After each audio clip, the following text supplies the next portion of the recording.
Hello everyone, I greet you in the name of the Lord Jesus Christ. The book which we are going to meditate this morning is from the book of Revelation, chapter 2, verse 7, and it says, "He who has an ear, let him hear what the Spirit says to the churches.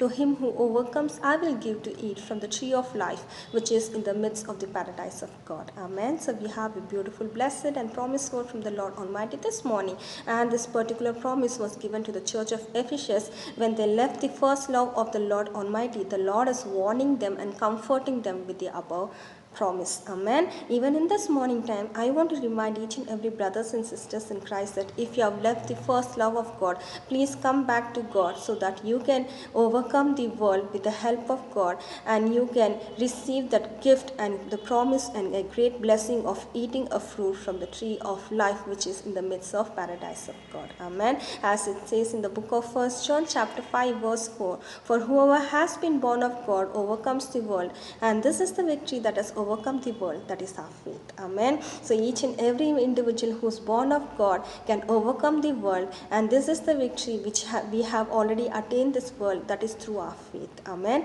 Even in this morning time, let us all come unto the Lord and say that we are in you, my Master. Give us strength to overcome everything in this world by our faith, so that we can receive the fruit from the tree of life which is in the paradise of God. Let us all receive this beautiful promise which the Lord has given us and pray.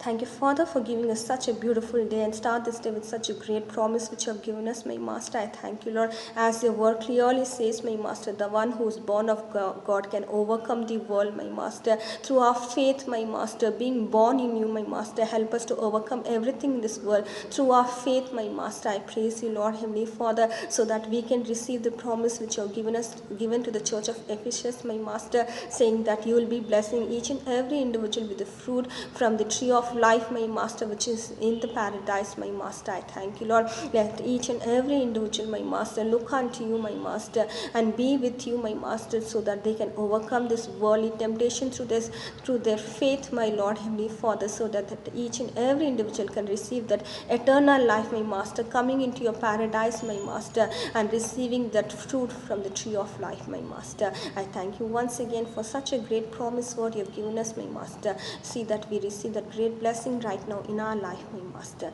In Jesus' most precious name I pray. Amen. Amen. Thank you all. Have a great and blessed day. God bless you all.